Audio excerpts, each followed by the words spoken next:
আসসালামু আলাইকুম ওয়ারাহমাতুল্লাহি ওয়াবারকাতুহু। আমার স্নেহের বোনেরা, কেমন আছেন আপনারা? খুব ভোরে যখন চারদিক নিস্তব্ধ থাকে, সবাই যখন গভীর ঘুমে আচ্ছন্ন, তখন একজন মুমিন নারী তার রবের ডাকে সাড়া দিয়ে বিছানা ছেড়ে ওঠেন। এই যে ফজরের সময়টা, এর চেয়ে প্রশান্তির আর কোনো সময় কি আমাদের জীবনে আছে? আমরা অনেকেই কষ্ট করে ঘুম থেকে উঠে ফজরের ফরজ নামাজ আদায় করি, আলহামদুলিল্লাহ। কিন্তু আমরা কি জানি, ফজরের ফরজের আগে যে 2 রাকাত সুন্নাত নামাজ আমরা পড়ি, তার মূল্য আল্লাহর কাছে কত বেশি? আমাদের প্রিয় নবীজি সাল্লাল্লাহু আলাইহি ওয়াসাল্লাম তার পুরো জীবনে কখনো এই 2 রাকাত সুন্নাত নামাজ ছেড়ে দেননি। চাই তিনি বাড়িতে থাকুন বা সফরে থাকুন, ফজরের 2 রাকাত সুন্নাত তিনি সবসময় আঁকড়ে ধরেছেন। অথচ আমাদের অনেক বোন তাড়াহুড়ো করে এই সুন্নাত বাদ দিয়ে সরাসরি ফরজ পড়ে ফেলেন, আবার অনেকে নিয়মের অভাবে সঠিক ফজিলত থেকে বঞ্চিত হন। তাই আমি চিন্তা করলাম, আমরা বোনেরা কেন এই অমূল্য রত্ন থেকে দূরে থাকব? আজ থেকে আমরা শুরু করছি আমাদের বিশেষ আয়োজন, নামাজ শিক্ষা সিরিজ। এই সিরিজে আমরা এক এক করে 5 ওয়াক্ত নামাজ পড়ার একদম সঠিক নিয়ম শিখব ইনশাআল্লাহ। আর আজ প্রথম পর্বে আমরা শিখব নারীদের জন্য ফজরের সুন্নাত নামাজ পড়ার সঠিক নিয়ম, এর ফজিলত এবং কিছু জরুরি মাসালা। চলুন আর দেরি না করে আমরা আমাদের রবের আরও কাছাকাছি যাওয়ার এই যাত্রা শুরু করি। আমার প্রিয় বোনেরা, প্রথমেই আসুন জেনে নিই এই সুন্নাতটি আসলে কি। ফজরের আজান হওয়ার পর এবং ফজরের ফরজ নামাজ আদায়ের আগে যে 2 রাকাত নামাজ আমরা পড়ি, হানাফি মাযহাব অনুযায়ী এটি হল সুন্নাতে মুয়াক্কাদা। সুন্নাতে মুয়াক্কাদা মানে কি? এর মানে হল এটি এমন একটি সুন্নাত যা আমাদের নবীজি সাল্লাল্লাহু আলাইহি ওয়াসাল্লাম নিয়মিত আদায় করেছেন এবং বিনা ওজরে কখনো ছাড়েননি। হানাফি ফিক অনুযায়ী সব সুন্নাত নামাজের মধ্যে ফজরের এই 2 রাকাত সুন্নাত সবচেয়ে বেশি গুরুত্বপূর্ণ। এটি এতই তাগিদপূর্ণ যে অন্য ওয়াক্তের সুন্নাত ছুটে গেলে কাজা পড়তে হয় না, কিন্তু ফজরের সুন্নাত কোনো কারণে ছুটে গেলে এবং জোহরের আগে আগে ফরজের সাথে কাজা করলে এই সুন্নাতটিও কাজা করার বিধান রয়েছে। সুবহানাল্লাহ! ভাবুন তো, কতটা স্পেশাল এই 2 রাকাত নামাজ। এবার আসুন একটু মন দিয়ে শুনি এই 2 রাকাতের ফজিলত কি। আমাদের মা উম্মুল মুমিনিন হজরত আয়েশা রাদিয়াল্লাহু আনহা থেকে একটি অত্যন্ত সুন্দর সহি হাদিস বর্ণিত হয়েছে। তিনি বলেন, নবীজি সাল্লাল্লাহু আলাইহি ওয়াসাল্লাম ইরশাদ করেছেন, ফজরের 2 রাকাত সুন্নাত দুনিয়া এবং দুনিয়ার মধ্যে যা কিছু আছে তার চেয়েও উত্তম। বোন আমার, একটু চোখ বন্ধ করে চিন্তা করুন তো, এই যে আমরা সারাদিন কত কষ্ট করি, স্বামী, সন্তান, সংসার গুছিয়ে রাখা, কেউ বা অফিসে ছোটেন, কেউ পড়াশোনা নিয়ে ব্যস্ত থাকেন। আমরা মনে করি এই দুনিয়ার সম্পদ, একটু সুখ, একটু আরামই বুঝি সব। কিন্তু আমাদের প্রিয় নবীজি সাল্লাল্লাহু আলাইহি ওয়াসাল্লাম বলছেন, এই গোটা দুনিয়া এবং এর ভেতরের সব ধন সম্পদ, সব কিছুর চেয়ে আল্লাহর কাছে বেশি দামি হল আপনার ফজরের ওই 2 রাকাত সুন্নাত নামাজ। দিনের শুরুতে যখন আপনি এই 2 রাকাত নামাজ দিয়ে দিন শুরু করেন, তখন সরাসরি আল্লাহর বিশেষ রহমত আপনার উপর নাজিল হয়, আপনার ঈমান মজবুত হয়। সারাদিনের কাজের জন্য আল্লাহ তাআলা আপনার ভেতর এক অদ্ভুত শক্তি আর প্রশান্তি ঢেলে দেন। এবার আমরা মূল অংশে আসব। আমরা, অর্থাৎ নারীরা, হানাফি মাযহাব অনুযায়ী কিভাবে এই 2 রাকাত সুন্নাত নামাজ আদায় করব, আসুন ধাপে ধাপে শিখে নিই। প্রথমত, নিয়ত করা। বোনেরা, নিয়তের জন্য আরবিতে লম্বা বাক্য বলা জরুরি নয়। নিয়ত হল মনের ইচ্ছা। আপনি মনে মনে এতটুকু ভাববেন যে আমও আল্লাহর সন্তুষ্টির জন্য কেবলামুখী হয়ে ফজরের 2 রাকাত সুন্নাত নামাজ আদায় করছি। ব্যাস, আপনার নিয়ত হয়ে গেল। দ্বিতীয়ত, তাকবীরে তাহারিমা। এরপর হাত তুলে আল্লাহু আকবার বলে নামাজ শুরু করবেন। হানাফি মাযহাবে আমাদের মা ও বোনদের জন্য নিয়ম হল, হাত তোলার সময় হাত ও ওড়না বা চাদরের ভেতরেই থাকবে এবং হাত কাঁধ পর্যন্ত তুলবেন। এরপর বুকের উপর হাত বাঁধবেন। ডান হাতের তালু বাম হাতের পিঠের উপর স্বাভাবিকভাবে রাখবেন। তৃতীয়ত, কিরাত পড়া।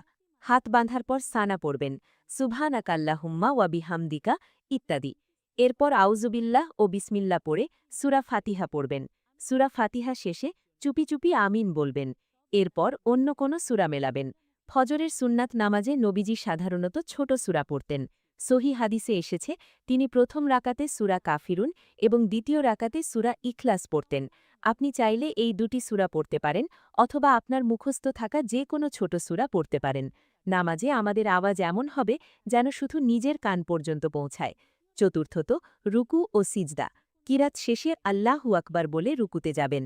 আমাদের নারীদের রুকুর নিয়ম হল পিঠ একদম সোজা না করে শুধু এতটুকু ঝুঁকবেন যেন হাত দুটো হাঁটু পর্যন্ত পৌঁছায়। হাতের আঙুলগুলো মিলিয়ে হাঁটুর উপর রাখবেন, পুরুষদের মতো ফাঁকা করে চেপে ধরবেন না। রুকুতে ৩ বার, ৫ বার বা ৭ বার তাসবি পড়বেন। এরপর সিজদাতে যাবেন। হানাফি ফিখে নারীদের সিজদার খুব সুন্দর ও শালীন একটি নিয়ম আছে। সিজদার সময় মহিলারা খুব গুটিয়ে সংকুচিত হয়ে সিজদা করবেন, অর্থাৎ পেট উরুর সাথে মিলিয়ে রাখবেন, বাহু পাঁজরের সাথে লাগিয়ে রাখবেন এবং ২ হাতের কনুই মাটিতে বিছিয়ে দেবেন। পায়ের পাতা পুরুষদের মতো খাড়া না রেখে ডান দিকে বের করে দিয়ে নিতম্বের উপর বসবেন। এটি নারীদের পর্দার জন্য সবচেয়ে উত্তম নিয়ম। পঞ্চমত, ২ রাকাত সম্পন্ন করা। এভাবে প্রথম রাকাত শেষ করে দ্বিতীয় রাকাত পড়বেন। দ্বিতীয় রাকাতে শুধু বিসমিল্লা পড়ে সূরা ফাতিহা এবং অন্য একটি সূরা পড়বেন। এরপর রুকু, সিজদা করে তাশাহুদের জন্য বসবেন। বসার সময় ২ পা ডান দিকে বের করে দিয়ে মাটির উপর বসবেন। এরপর আত্তাহিয়াতু, দরুদ শরীফ ও দোয়া মাসুরা পড়ে ডানে এবং বামে সালাম ফিরিয়ে নামাজ শেষ করবেন। দেখলেন তো বোনেরা, কত সহজ আমাদের নামাজ। অনেকের মনে প্রশ্ন থাকে, এই সুন্নত কখন পড়ব? ফজরের ওয়াক্ত শুরু হওয়ার পর, অর্থাৎ সুবহে সাদিকের পর থেকে নিয়ে ফজরের ফরজ নামাজের আগে এই ২ রাকাত সুন্নাত পড়তে হয়। যেহেতু আমরা বোনেরা সাধারণত ঘরে নামাজ পড়ি, তাই আজান শেষ হওয়ার পর সুন্দর করে অজু করে প্রথমে ২ রাকাত সুন্নাত পড়ে নেবেন, এরপর ২ রাকাত ফরজ পড়বেন। আর যদি কখনো এমন হয় ঘুম থেকে উঠতে খুব দেরি হয়ে গেছে, সূর্য ওঠার আর মাত্র ৫-৭ মিনিট বাকি আছে, তখন সুন্নাত পড়ার সময় নেই, তখন শুধু ফরজটুকু পড়ে নেবেন।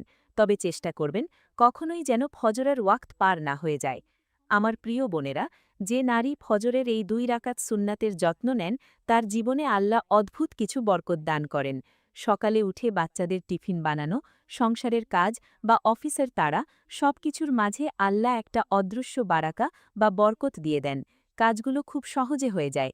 সারাদিনের ক্লান্তি বা মানসিক চাপ তাকে সহজে কাবু করতে পারে না, কারণ সে তার দিনটা শুরু করেছে দুনিয়ার সেরা সম্পদের মালিক হয়ে। সকালের এই পবিত্র সময়ে ইবাদতের ফলে সংসারে এবং রিজিকে আল্লাহ তালার বিশেষ বরকত নাজিল হয়। তবে কিছু ভুল আমরা অজান্তেই করে ফেলি, যেগুলোর বিষয়ে একটু সচেতন হতে হবে। অনেকেই সুন্নাত নামাজ পাখির ঠোক দেওয়ার মতো খুব তাড়াহুড়ো করে পড়েন, রুকু সিজদায় স্থিরতা বজায় রাখেন না। মনে রাখবেন, ধীরস্থিরভাবে নামাজ পড়া ওয়াজিব। একটু দেরি হয়ে গেলেই অনেকে ভাবেন, থাক, আজ শুধু ফরজটা পড়ে নিই। বিনা ওজরে এমনটি করা হানাফি মাঝহাব অনুযায়ী মাকরুহ। এই নামাজকে সাধারণ নফল নামাজের মতো মনে করা একটা বড় ভুল। এর গুরুত্ব ফরজের ঠিক পরেই। আলহামদুলিল্লাহ, আমার প্রিয় বোনেরা, এতক্ষণ আমরা জানলাম ফজরের ২ রাকাত সুন্নতের সঠিক নিয়ম এবং এর ফজিলত। আমি আশা করি আজ থেকে আমাদের কোনো বোনের ফজরের সুন্নাত আর কখনো মিস হবে না ইনশাআল্লাহ। আমরা দুনিয়ার সব কিছুর চেয়ে দামি এই উপহারটাকে পরম যত্নে আঁকড়ে ধরব। যেমনটি আমি শুরুতেই বলেছিলাম, আজ থেকে আমরা নামাজ শিক্ষা শুরু করেছি। ইনশাআল্লাহ এক এক করে ৫ ওয়াক্ত নামাজ আমরা সম্পূর্ণভাবে শিখব। পরবর্তী ভিডিওতে আমরা শিখব নারীদের জন্য ফজরের ফরজ নামাজ পড়ার একদম সঠিক নিয়ম। তাই পরবর্তী পর্বটি দেখার জন্য আপনাদের সবার প্রতি বিশেষ আমন্ত্রণ রইল। আজকের এই ভিডিও থেকে যদি আপনাদের কিছু জানার থাকে, নামাজ নিয়ে কোনো প্রশ্ন বা কনফিউশন থাকে, তাহলে অবশ্যই নিচে কমেন্ট করে আমাকে জানাবেন। আমি চেষ্টা করব আপনাদের উত্তর দিতে। আর এই সুন্দর ইসলামিক নিয়মগুলো আপনার মা, বোন, বন্ধু বা আত্মীয়দের সাথে শেয়ার করুন, কারণ আপনার শেয়ার করা ভিডিও দেখে যদি কেউ সঠিকভাবে নামাজ পড়ে, তার সওয়াবের একটি অংশ আপনার আমলনামায়ও লেখা হবে। সুবহানাল্লাহ। আমাদের এই নামাজ শিক্ষা সিরিজটি নিয়মিত ফলো করার অনুরোধ রইল। আল্লাহ তাআলা আমাদের সবাইকে সঠিকভাবে নবীজি সাল্লাল্লাহু আলাইহি ওয়াসাল্লামের সুন্নাহ অনুযায়ী নামাজ আদায় করার তৌফিক দান করুন। আমিন। ভালো থাকবেন, ঈমানের সাথে থাকবেন। আসসালামু আলাইকুম ওয়া রাহমাতুল্লাহি ওয়া বারাকাতুহু।